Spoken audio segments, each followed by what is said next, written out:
और अभी भी एक शादी के कार्यक्रम में मैं शामिल हो रहा हूं। हमारी पार्टी के विधायक रही हैं, उनके परिवार में कार्यक्रम, उनकी बेटी का कार्यक्रम। इसके बाद हमारे पार्टी के एटा के जिलाध्यक्ष, उनके पारिवारिक कार्यक्रम में मैं नहीं पहुंच पाया था। अलीगढ़ में उनका घर है, इसलिए मैं उनसे मिलकर के, परिवार के लोगों को मिलकर के आशीर्वाद देकर के जाऊंगा। इससे पहले आपको याद होगा, हमारी पार्टी के विधायक, पूर्व विधायक, उनसे भी मुझे मिलने का मौका मिला था। तो मुझे खुशी है इस बहाने कि बहुत सारे कार्यकर्ताओं से मिलने का मौका मिल जाता है, और आप जैसे हमारे पत्रकार साथी, इनसे भी संपर्क हो जाता है, अपनी बात कहने का मौका मिलता है। जहां तक जो राजनीतिक परिस्थितियां हैं, भारतीय जनता पार्टी का जो रास्ता है वो नफरत भरा है। भारतीय जनता पार्टी है, और जब जब अपनी नाकामी उन्हें छिपानी होती है तो कोई ऐसा फैसला लेते हैं जिससे लोगों का ध्यान बढ़ जाए। ध्यान बढ़ने के साथ साथ समाज में कैसे हम खाई खोदें, उस दिशा में काम करते हैं। लोकतंत्र को और संविधान को, और बाबा साहब भीमराव अम्बेडकर जी का दिया हुआ संविधान, समय समय पर ये उसको नहीं मानते हैं, उसकी कोई परवाह नहीं करते हैं। ये हमारा संविधान हमारी ढाल है, संविधान हमारा सम्मान है, संविधान हमें पहचान देता है, संविधान हमारा हक अधिकार हमें दिलाता है। उस संविधान पे समय समय पर भारतीय जनता पार्टी चोट पहुंचाती है, और कानून व्यवस्था की तो पोल आज खुल गई। आज कानून व्यवस्था की पोल इसलिए खुल गई कि मुख्यमंत्री जी को साइडलाइन कर दिया गया, और अधिकारियों से ये जानकारी ली गई कि आखिरकार उस घटना में कितने दोषी पकड़े गए हैं। आपसे बेहतर कौन जानता होगा कि उत्तर प्रदेश की कानून व्यवस्था क्या है। जो आंकड़े उत्तर प्रदेश सरकार के बताते हैं, सबसे ज्यादा महिलाएं असुरक्षित हैं, बेटियां असुरक्षित हैं, अन्याय हो रहा है, भेदभाव हो रहा है, और पार्टी देख करके भेदभाव हो रहा है, जाति देख करके भेदभाव हो रहा है, और अपनी बात को मनवाने के लिए अगर झूठे भी मुकदमे लगाने पड़े तो वो मुकदमे झूठे लगाए जा रहे हैं। और विपक्ष को कैसे कमजोर किया जाए, कैसे दबाया जाए, लगातार सरकार कर रही है। और इधर तो हमने क्या देखा, अर्थव्यवस्था का खेल। जो लोग विश्व गुरु बनना चाहते थे, जो दुनिया को लीड करना चाहते थे, भारतीय जनता पार्टी जो जुमले समय समय पर बताती थी कि हम दुनिया की तीसरी और चौथी अर्थव्यवस्था बन गए, आज महंगाई कहां पहुंच गई है। महंगाई बढ़ती चली जा रही है, बेरोजगारी बढ़ती चली जा रही है, सरकारी नौकरियां नहीं है, किसान की आय दोगुनी होनी थी वो दोगुनी नहीं कर पा रहे हैं। और जो लोग कहते थे हम आलू खरीद लेंगे, किसान की पैदावार को सही कीमत दे देंगे, इन्होंने साठगांठ कर ली उद्योगपतियों से, बड़े बड़े कारोबारियों से साठगांठ कर करके हमारे किसान का गेहूं को जो कीमत मिलनी चाहिए वो भी ये उपलब्ध नहीं करा पा रहे हैं। और क्या सीमा बांध रहे हैं, सीमा ये बांध रहे हैं कि इससे ज्यादा प्राइवेट के लोग भी नहीं खरीद सकते गेहूं। जो अगर कंपटीशन होता कहीं, जो बाजार का कंपटीशन है, इसीलिए तो ये काले कानून ला रहे थे, यही तो तर्क दे रहे थे कि बाजार का कंपटीशन होगा तो किसान को ज्यादा लाभ पहुंचेगा। लेकिन आज जब गेहूं की कीमत सही मिल सकती थी किसान को, ये पाबंदी लगा रहे हैं कि किसान को सही कीमत ना मिले गेहूं की। पीछे से बड़ी बड़ी कंपनियों को पूरा गेहूं खरीदवा दे रहे हैं, और अभी जो बारिश हुई है, जो आंधी तूफान आया है, जो नुकसान हुआ है, उसकी भरपाई सरकार करने के लिए तैयार नहीं है। इसलिए ये सरकार का जाना तय है। जहां हम लोग खड़े हैं इससे बहुत दूर नहीं, हम और आप लोग तब भी मिले होंगे जब तोशिबा कंपनी का हरदुआगंज में प्लांट लगवाया गया था, उसकी बिजली बनने लगी है, उत्पादन ज्यादा है, लेकिन बिजली की कीमत क्या है आज? बिजली की कीमत कितनी देनी पड़ रही है?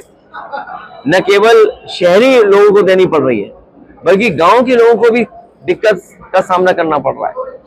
और ये जीएसटी का जो कानून लाए थे, ये बताते थे कि जीएसटी से हमारा व्यापार बढ़ेगा, लेकिन जीएसटी ने हमारे व्यापार को बर्बाद कर दिया, उलझा दिया।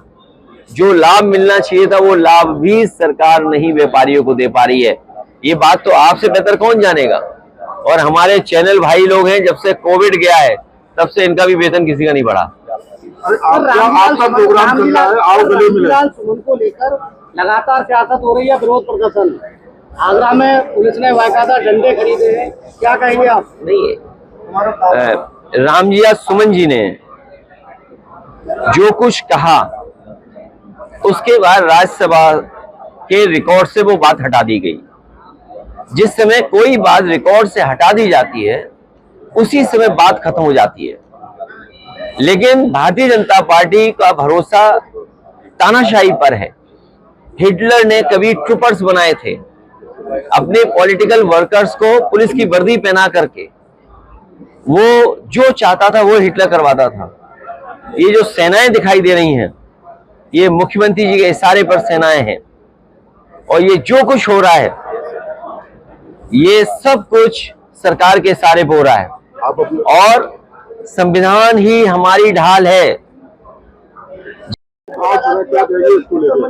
मैं तो इतना ही कहूंगा, क्योंकि आज प्रधानमंत्री जी बनारस में हैं और मुख्यमंत्री जी भी बनारस में हैं।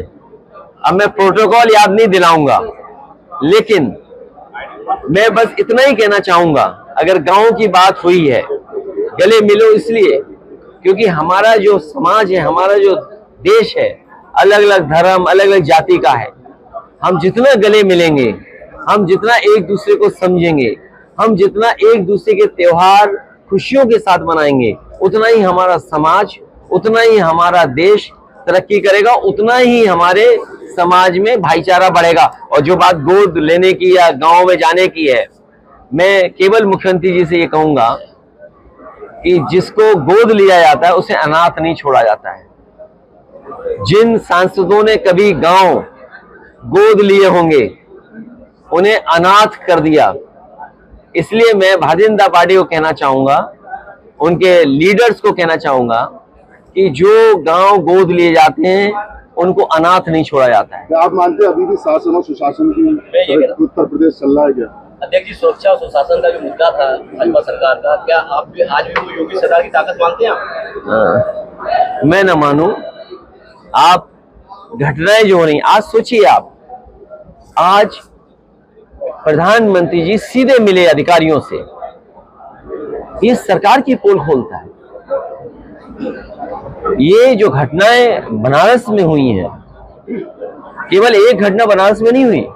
आप याद कीजिए, बीएचयू में एक बेटी जो पढ़ती थी, उसके साथ जो बलात्कार हुआ, उसमें जितने लोग निकले वो सब भारतीय जनता पार्टी के लोग थे। और कानून व्यवस्था की सवाल तो आपको बीजेपी से पूछना चाहिए। उनका एक विधायक कपड़े फाड़ करके भगवान श्री राम के दर्शन करने गया, और उसने जो कहा अधिकारी कमिश्नर के लिए, वो तो मैं कह भी नहीं सकता हूं।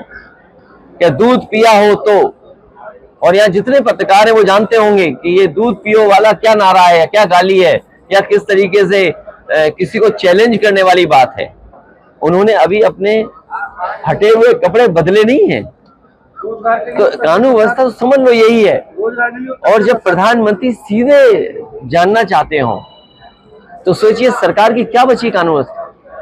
और सच्चाई ये है, दिल्ली वालों को लखनऊ वाले धोखा दे रहे हैं। सर, एक अलीगढ़ को लेकर अलीगढ़ आउटसोर्स करने जा रही है।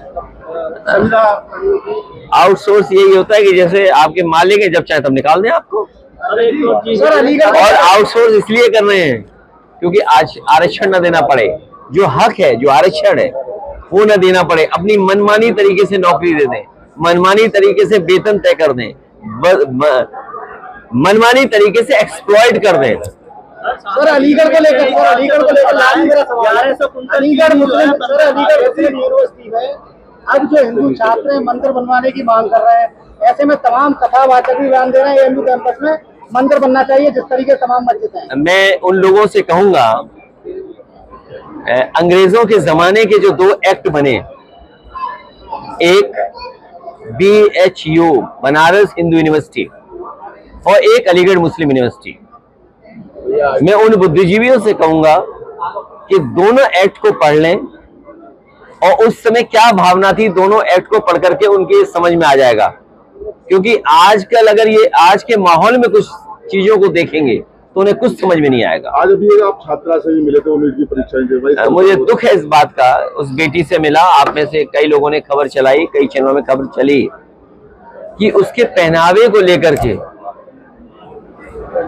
लेकर के उसे परीक्षा नहीं लिख पा रही है बेचारी, सर्टिफिकेट नहीं मिल रहा है। इससे बड़ा अनकॉन्स्टिट्यूशनल काम क्या हो सकता है?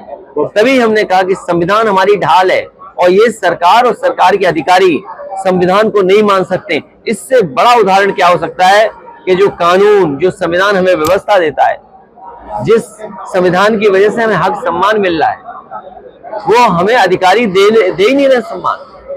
अगर उसका भविष्य अंधकार में जा रहा है तो उसके लिए भारतीय जनता पार्टी की सरकार दोषी है, यहाँ के अधिकारी दोषी हैं कि जिसकी वजह से उसका भविष्य अंधकार में जा रहा है। वक्फ